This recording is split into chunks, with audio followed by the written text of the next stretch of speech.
Ô, Vitor, deixa eu te perguntar uma coisa aqui.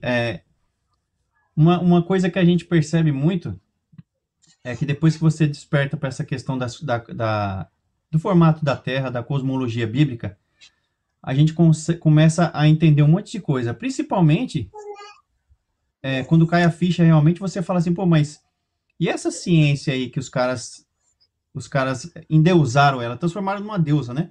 Porque o cara fala assim, não, mas a ciência fala isso, a ciência fala isso. E a gente começa a entender assim, fala assim, pô, mas esses caras que se dizem cientistas, então quer dizer que a maioria desses caras são uma fraude. Aí você começa a entender, começa a querer pesquisar sobre os caras, a entender onde foi, como foi que eles chegaram naquelas descobertas deles.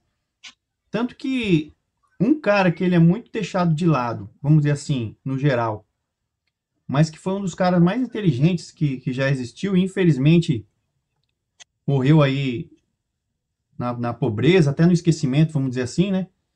Foi o Nikola Tesla. Que aí ele cita esses caras dizendo assim, mais falando assim em relação à relatividade, a teoria da relatividade, né? Que ele fala assim que os seus expoentes são homens muito brilhantes, mas eles são mais metafísicos do que cientistas. Ou seja, ele colocava que os caras usavam mais a mística ou qualquer outro tipo de coisa, menos a ciência de verdade, a ciência mesmo. Então tem muitos cientistas que a gente conhece na história, como Isaac Newton, o próprio Albert Einstein, que é tido como um sinônimo de inteligência, um sinônimo de sabedoria. Então a gente começa a levantar a história desses caras e a gente começa a entender essas coisas. A gente começa a ficar confuso, na verdade. A gente fala assim: será que esses caras foram gênios mesmos? Ou será que eles pegaram ideia de outras pessoas, puxaram aquela coisa de magia, de misticismo e colocaram tudo ali nas teorias deles? Por exemplo, Isaac Newton, né? Que muita gente aí tem ele também como um gênio da história. Então eu queria que você me falasse a respeito dessa questão da tal da ciência misturado com misticismo e religiosidade, seja lá como for.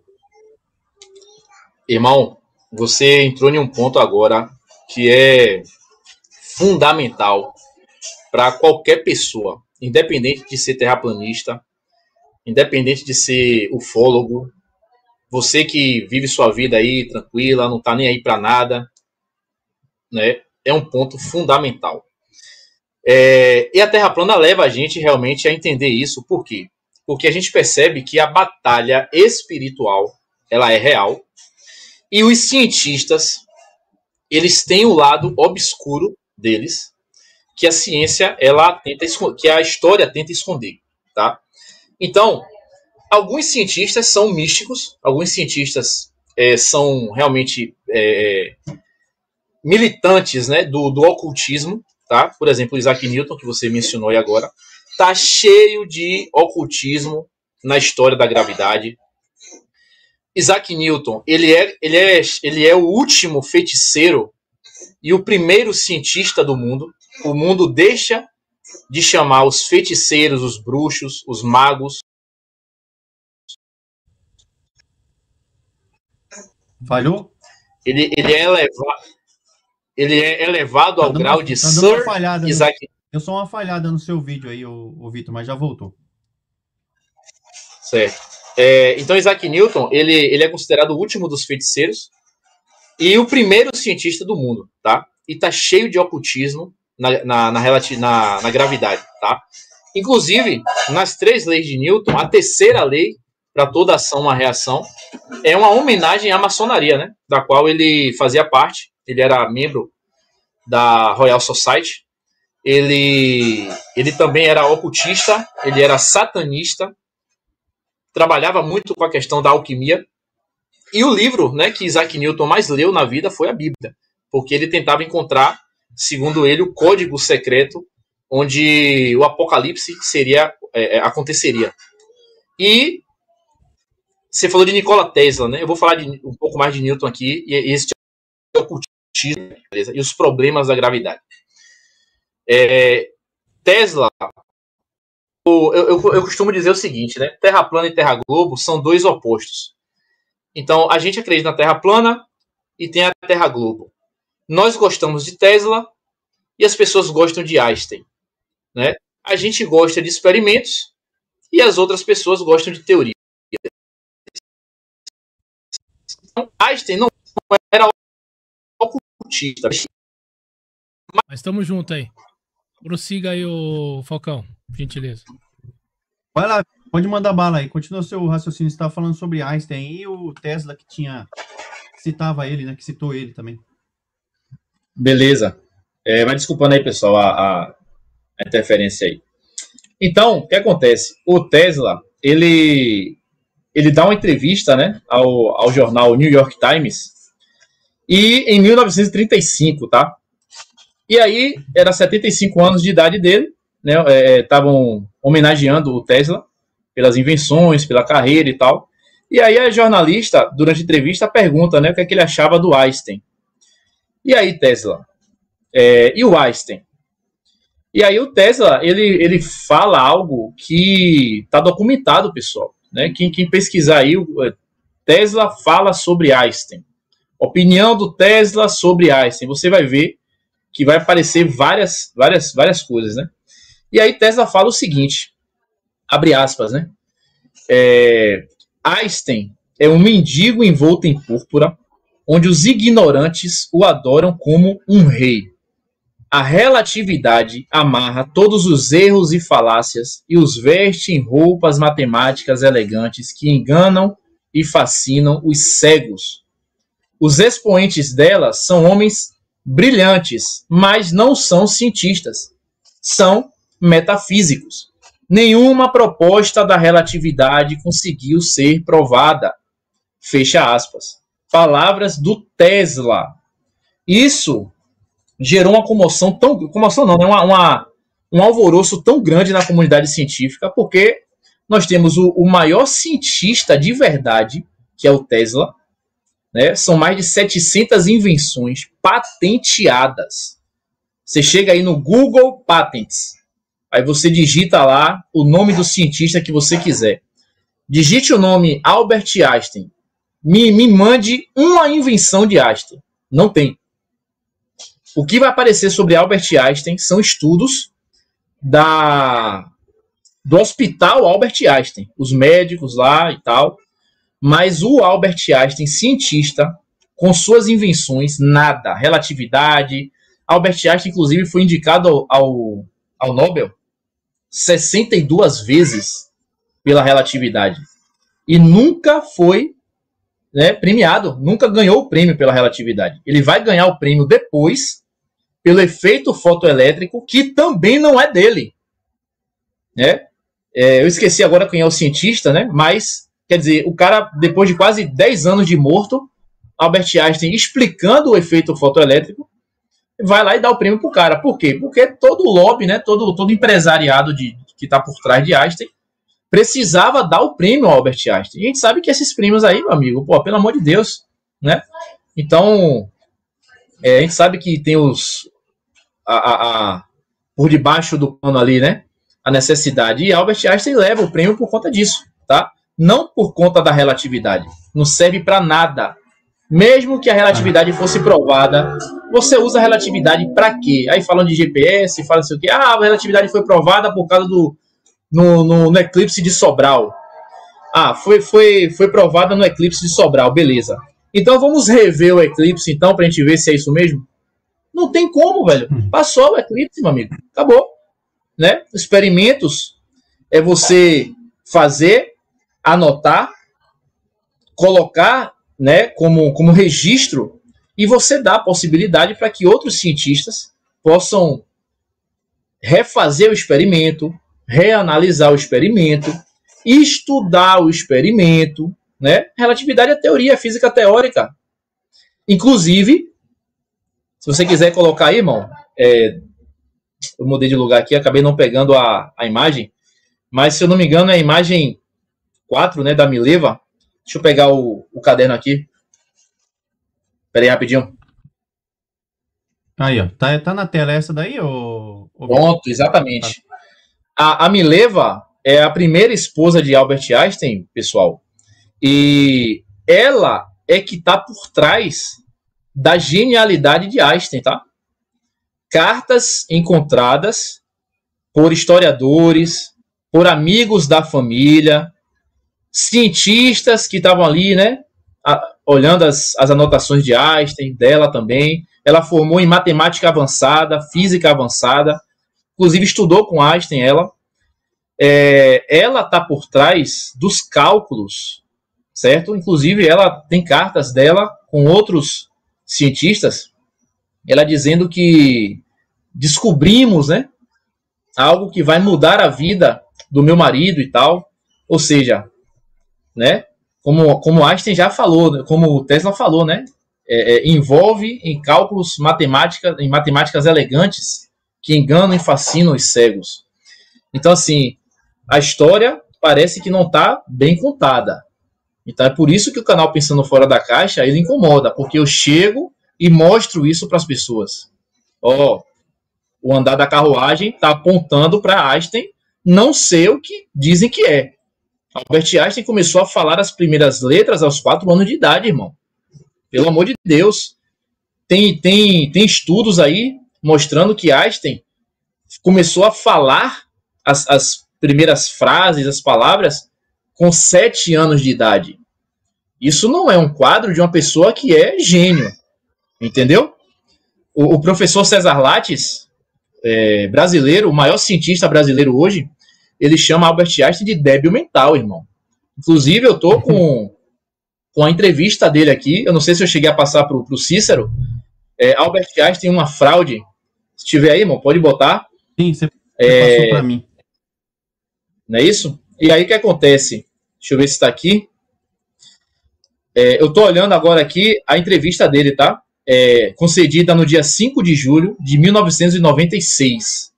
Tá? E aí, durante essa entrevista, Albert Einstein, né, o César Lattes, ele é entrevistado pelo Diário do Povo, e ele bota aqui, ó, Albert Einstein é uma fraude. Ele não sabia a diferença de grandeza física para medida de grandeza. Uma falha elementar. Ou seja, o que é que César Lattes está dizendo aqui? Para um cientista do nível de Einstein, essa falha aqui não é aceitável. Certo? Então, se ele fosse um professor de física do ensino médio, se ele fosse um recém-formado e cometesse esse erro, tudo bem. Mas, peraí, no nível de Einstein, ele não sabia essa diferença, tá? Para César Lattes, isso aí é um detalhe que pesou muito para esse argumento dele, né? De dizer que Albert Einstein, ele é uma fraude, né? Ele batia muito nessa tecla. Aí, o Diário do Povo pergunta aqui, ó, onde exatamente ele cometeu a falha da qual o senhor está falando? Olha o que César Lattes vai falar, ó. A falha dele está aqui, ó. Quando ele copiou a teoria da relatividade do físico e matemático Henri Poincaré em 1905. Inclusive, 1905 foi a data próxima do casamento dele com a Mileva, né? Eu acho que, se eu não me engano, se casaram em 1904. E em 1905, Einstein começa a lançar vários estudos, né? Várias explicações científicas das descobertas dos cientistas, né? Então, assim, peraí, justo depois que vocês casaram, e aí a gente encontra as cartas, a Mileva lá, dando a entender que ela é que realmente está por trás dos cálculos, né? E aí nós sabemos que, início do século XX, uma mulher se destacar cientificamente não era aceitável, né? Tanto é que Marie Curie, se eu não me engano, até então era a única mulher que tinha, eu não sei se ela tinha ganhado já, mas desses cientistas, né, renomados que a gente tem na história, a única mulher é Marie Curie, né, que ganhou inclusive 2 vezes o Nobel. E aí o que acontece? A Mileva tá por trás de Einstein, certo? E olha só, velho, aqui é incrível. César Lattes continua aqui, ó. A relatividade não é invenção dele. Já existe há séculos. Vem desde a Renascença, de Da Vinci, Galileu, Giordano Bruno. Quem realizou os cálculos corretos para a relatividade, que até então era teórica, já desde a Renascença, foi Poincaré. A fama de Einstein é do fruto dele e do lobby, né, que dá a ele os créditos como cientistas. Ele plagiou a teoria da relatividade. Entendeu? Ô, Vitor, então, pode falar. essa teoria da relatividade, ela tá mais para filosofia do que para ciência, então, pelo que eu estou entendendo aí. Irmão, olha só, você bem lembrado, tem um cientista chamado Peter Ice. Ele divulgou um trabalho que ele fala que a relatividade não é teoria, é ideologia. Aí você vem e fala, né, que a teoria da relatividade está mais para filosofia, né? Então veja, isso aí incomoda, né? A galera que estuda física, a galera de astronomia mesmo, se incomoda bastante porque tem Einstein quase que como um deus, né? E, pô, velho, peraí, distorção do espaço-tempo, meu amigo. Professor Carlos Borges, tá aí a história para contar, né? Carlos Borges traz para as pessoas novamente a teoria da gravitação efeito ilha. É uma tentativa de explicar a queda dos corpos. A queda dos corpos, pessoal, é um fato. Todo mundo sabe disso, isso é observável, tá? As explicações para a queda dos corpos que é a grande questão.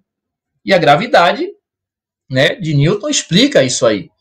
Só que não é a única, pô. Aí tem a gravitação efeito ilha, tem outras teorias, e o professor Carlos Borges retraz essa teoria, né, da gravitação efeito ilha. Por pouco não ganhou da relatividade de Einstein, né?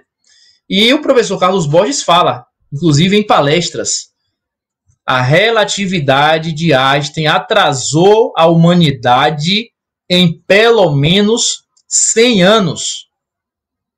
Palavras do professor Carlos Borges, pô. Atrasou a humanidade. Não é atrasou a física, não é atrasou os experimentos, os estudos, não. A humanidade. Os cientistas no mundo inteiro, irmão, deixaram o que estavam fazendo para poder estudar essa merda de distorcer o espaço, distorcer o tempo. Eu tava na live com o Ale tava aí recentemente aí, né? Você agradeceu aí a participação dele. O Ale fez um questionamento para uma menina aí que tem um canal de astronomia. Velho, como é que você distorce o tempo, irmão? Se não é algo físico, como é que você vai distorcer o tempo? Ele traz um argumento que eu fiquei, Ale, irmão, você foi brilhante ali, eu vou pegar esse raciocínio seu para tentar fazer mais conteúdos, né? De uma forma mais dinâmica. Mas, tipo, ele fez, velho, R$2. O valor, R$2. Ele é imaterial. Não tem matéria no R$2. O que você dobra, amassa, rasga, é o papel. Pô. É o papel. O valor, não é o valor do R$2 é algo, sabe? Como é que você distorce R$2, velho? Eu fiz, porra. Aí a menina aí gaguejou pra lá, gaguejou pra cá. Eu fiz, irmão. Aí depois que a live terminou, foi um debate muito show de bola, inclusive, né? Teve respeito, os dois respeitaram a fala e tal. E depois eu cheguei no Ale e fiz, irmão, aquele seu argumento dos R$2 em relação à relatividade foi perfeito, irmão. Né? Só cego para não entender agora o que tanto se fala, né? E aí o mundo, imagine, né? O engenheiro tá ali montando um motor, um equipamento, tentando entender as coisas da natureza para engrandecer a nossa vida, para evoluir a nossa vida. E aí vem a relatividade de Einstein, todo mundo deixa o que está fazendo, né, e foi beber dessa fonte. Até então foi o grande ápice, né, da ciência, foi a relatividade, e até você descobrir que ali era uma fraude, meu amigo. Né? E eu exponho isso no meu canal, irmão. Tá? Eu exponho, eu não sou físico, não sou formado em física, mas a parte histórica tá aí. É meu dever questionar. O básico a gente entende, pô. Dá pra gente sentar aqui e bater uma discussão? Dá. Eu não vou aqui sentar com você chamar um outro convidado aí pra gente analisar os cálculos de Einstein. Isso aí não tem condições, pô. Certo? E falar em cálculos, pessoal, pesquisem aí, professor Herbert Dingle, o maior especialista em relatividade do planeta depois que Einstein morre. Ele trabalhou com Einstein, conviveu com Einstein, defendeu a teoria da relatividade, tem vários livros publicados, professor Herbert Dingle. Em um determinado momento, depois de mais de 20 anos aí de estudo, cara conceituadíssimo, vários artigos publicados na Nature, na Science, vem a luz e o cara, peraí, rapaz, como eu não percebi isso antes, pô? Tá errado! Tá errado, a relatividade tá errada, não, tá minha cara aqui, eu não percebi. E aí foi um quieta acomoda, liga pra lá, liga pra cá, a relatividade tá errada, tá errada, tá errada. Publicou vários artigos científicos, as revistas não aceitaram publicar. Ele liga para os diretores, a história tá aí, viu? Professor Herbert Dingle, vai pesquisar, pô. Quem tiver aí assistindo a live, né, se retorcendo, deve estar um bocado de gente aí, ó, mordendo o dedo. E aí Herbert Dingle liga para os diretores das revistas, mas o que é que tá acontecendo, irmão? A gente é amigo, pô. Já publiquei vários conteúdos, o que é que tá acontecendo? Eu percebi o erro, a ciência, a comunidade científica precisa saber disso. Nada foi feito, a carreira do cara foi jogada no lixo, foi menosprezado, foi demitido das universidades que trabalhava, não aceitaram as publicações científicas dele, mostrando os pontos dos erros da relatividade, e que, inclusive, Herbert Dingle, ele fala que a comunidade científica precisa rever todos os conceitos sobre relatividade e que era para parar de ensinar isso nas universidades. O maior cientista em relatividade. Ô, Vitor, uma coisa que eu me pergunto, eu acho que como, vamos dizer assim, qualquer pessoa acho que deveria se perguntar, é uma coisa que você citou aí, que eu até comentei, porque quando você leva essa parte da ciência e deixa de ser ciência e vira filosofia ou qualquer outro tipo de coisa, misticismo, seja lá o que for, uma coisa que eu me pergunto, que eu pergunto, então, que eu perguntei eu pergunto para qualquer pessoa, eu falo assim, tá bom, Einstein, beleza, gênio, não sei o que, tal. Aí eu falo, como é que é o cara que é... Eu cheguei a essa conclusão, na verdade, né? Eu fico pensando assim, como é que um cara que é considerado gênio pela humanidade, né? Vamos dizer assim, pelas academias, vamos dizer assim, é um cara que só criou teorias. E outra, a segunda pergunta que vem logo em seguida.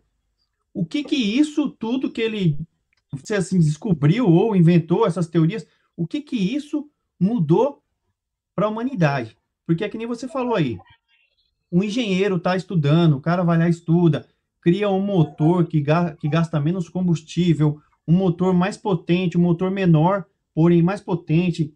Então o cara vai criando coisas diferentes, criam aí as usinas eólicas, um monte de coisa nova que vai trazendo benefícios para a humanidade. Aí você fala, pô, um cara que é considerado um dos maiores gênios da humanidade, só criou teorias. Eu até questionei um colega meu esses dias, eu falei assim, tá bom, você tá falando que o cara é gênio. Cita aí para mim um benefício das teorias do Einstein na humanidade hoje. Mas tem... Tipo, não consegue, cara.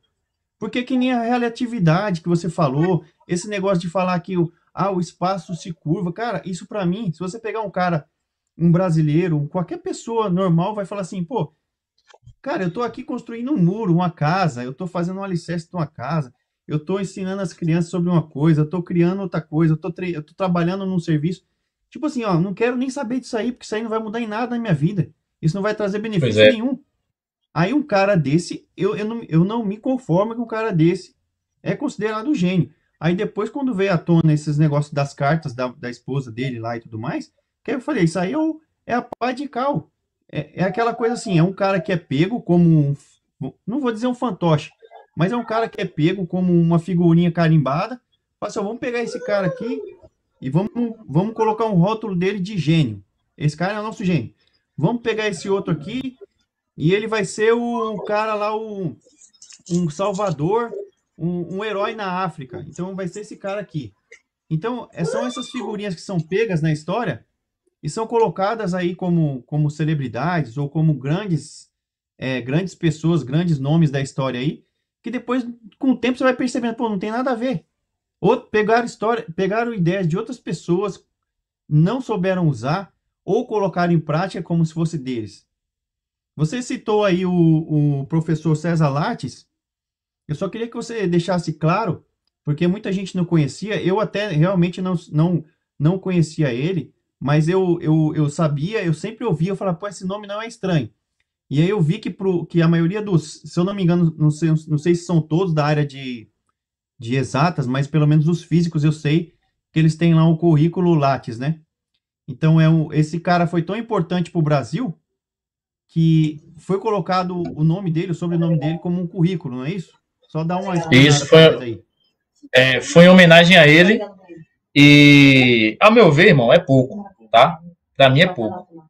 Então, assim, César Lattes, ele foi ele descobriu o Meson Pi, que mudou toda a história, né, do estudo da física atômica, beleza? E aí o que acontece? César Lattes, inclusive, em algumas entrevistas, ele menciona que ele não ganhou o Nobel porque houve um complô para não entregar o prêmio a um brasileiro, tá? Então, tem um cientista brasileiro com o prêmio Nobel, né?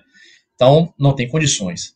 E aí o que acontece? Arranjaram uma desculpa para não entregar o prêmio a Lattes pelo fato do parceiro dele de pesquisa ter falecido e como não se entrega prêmio póstumo no Nobel, não sei hoje, né, mas na época não se entregava, essa foi a brecha para não entregar o prêmio a César Lattes. E aí entregou a Powell, que inclusive também estudava o Meson Pi.